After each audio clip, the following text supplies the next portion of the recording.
Welcome back. 2023 was quite the year for the Rainbow Mafia as they looked into every nook and cranny of our society to shove their agenda down our throats, and especially children. They racked up more and more losses. State legislatures shoved back, and from drag shows to transgender mutilations, 75 bills blocking their insanity became law in 2023. One of my favorite new laws is in Missouri, which allows providers of the child mutilation practices for minors to be sued by their patients until they turn 36.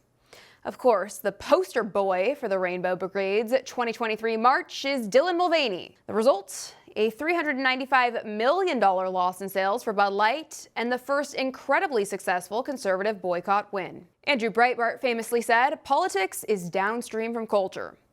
Well, despite our recent wins, the stream is still fetid and undrinkable. As we look to 2024, we must be clear-headed on how to effectively remediate the water and make it clear again.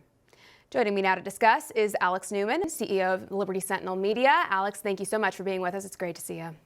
It's great to be here. Thank you, Alison. Of course. So, Alex, let's start with a look back. Have we won more than we lost in the battle for the soul of America against this absolutely sinister movement?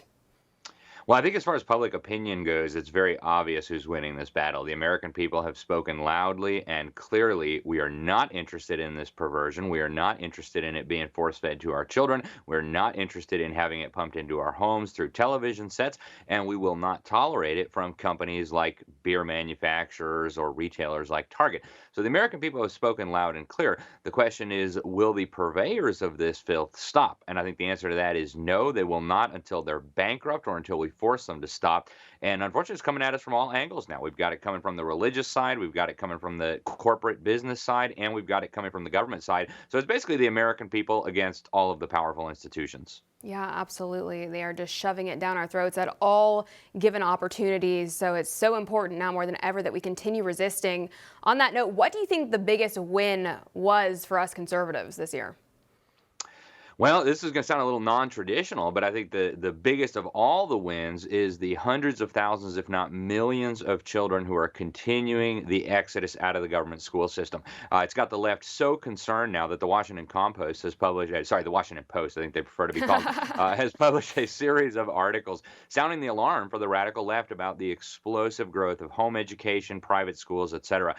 This win is incalculably significant, Allison, because each of these children now has the opportunity to get a real education. That means they'll learn how to think. It means they'll learn how to read. It means they will be able to use logic and evaluate evidence. It means, heaven forbid, they might even learn biblical principles and moral character. So this is a deadly threat to the totalitarians. They know it. They're sounding the alarm about it. And I'll tell you what, I'm incredibly encouraged by what I'm seeing. It is absolutely encouraging and so wonderful to see. And I'm so grateful for people like yourself that are spearheading this movement, and so many are following in the right direction. It is a huge shift, and it is wonderful to see. Alex, obviously, as we know, the left is so determined to destroy children through this transgenderism madness that they are now going so far as to deny many of the detransitioners like Chloe Cole and others, now claiming that regret is simply a myth. What are your thoughts on this? This is more of the pseudoscience. This is more of the junk science that we have seen now proliferating around the world. In fact, there have been peer-reviewed studies that found more than 50% of all peer-reviewed studies are incorrect. So the reality is the researchers in all these cases are going to produce whatever research the paymasters want to have produced. And that applies on climate change. That applies on this transgender madness. I have interviewed multiple detransitioners, people who were mutilated either as children or as adults and then regretted that decision.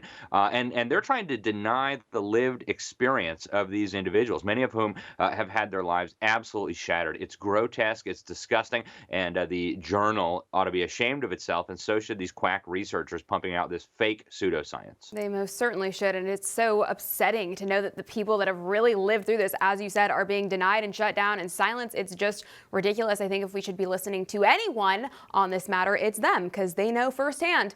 Alex, I think also in all of this, many people have forgotten that unfortunately this Zoe Zephyr character is now making laws. I mean, he's not going to be the last transgender they try to get elected.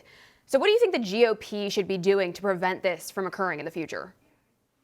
Well, I think the GOP needs to double down on common sense ideas. And a lot of the state GOPs, a lot of the state parties now have enshrined into their charters that they support man-woman marriage. They've enshrined that they support, obviously, traditional gender ideas like male and female.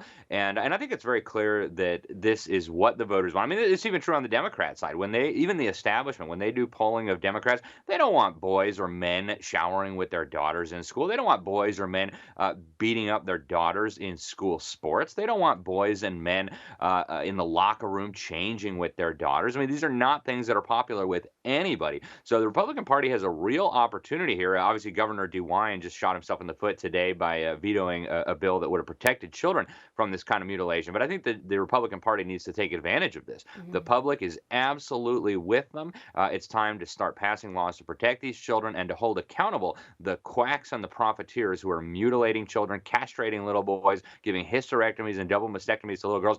In my opinion, they belong in jail. And I think state government is the proper place for these debates to be had. State policymakers ought to be taking the lead. And of course, we have most states controlled by Republican legislatures. Let's get to work, guys. Absolutely. Far past time we make some much needed change there. Alex, I know you recently talked about how the left is openly declaring their plan to brainwash kids. You also have a plan outlined on your website, libertysentinel.org, as to how to unite America. Can you tell us a little bit more about this?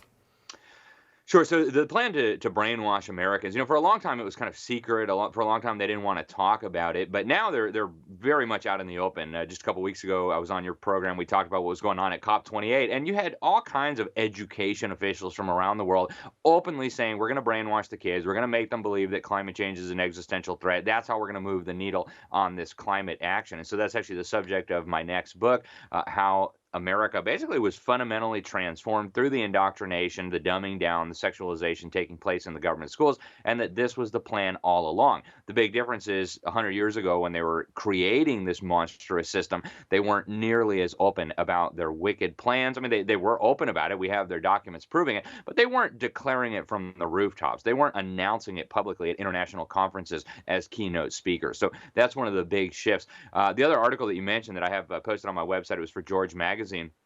They asked me to focus on how can we unite America. So it's a two-part series. The first part is about big government, right? People always say, well, this is the most important election of my lifetime. Well, it is, and that's because the government keeps getting bigger and bigger and bigger. It controls more and more money, more and more power. And so as long as the government keeps getting bigger, the government keeps becoming more important. The battle to try to get control of the government becomes more vicious, and then we end up in the kind of situation we're in now. We need to shrink the federal government down to its constitutionally mandated functions. Those are outlined primarily in Article 1, Section 8, when it comes to the powers that the federal government has. And so we really, really need to be working in that direction. And then these more divisive issues can and should be settled at the state level so that we as Americans can remain united as a people. The second part of that, which will drop soon, and it's directly related to what I have in my book, is stopping the brainwashing of American children and returning to real education and uniting around biblical principles, the principles that created the United States of America, the principles that were at the heart of our founding documents, and the principles that once made it possible for very different people to live united in this country that we call America. We need to go back to that or we're going to lose our country, Alice. Absolutely, Alex. All fantastic points, and I could not agree with you more. You mentioned your new book, Indoctrinating Our Children to Death, which I actually had the pleasure to get a sneak peek read on that. It is wonderful. I think it's a must-read for all parents and really anyone who is concerned about our country's future. So I highly suggest you guys check that out. It's going to be released in January. Alex Newman, we're all out of time for today, but thank you so much for joining us. Thank you so much for all the great work that you continue to do, and Happy New Year to you. Thank you, Allison. Happy New Year. Thank you. For all our viewers asking where One America News is heading in the future, we would like to introduce you to OAN Live. OAN Live is the best way to stay up to date on all of the hard-hitting, straight-shooting, national and international headlines. And the best part is, OAN Live is only $4.99 per month. All the credible, honest, unbiased reporting One America News offers at a fraction of the cost of cable. Just go to OANN.com to easily sign up for OAN Live and stay informed.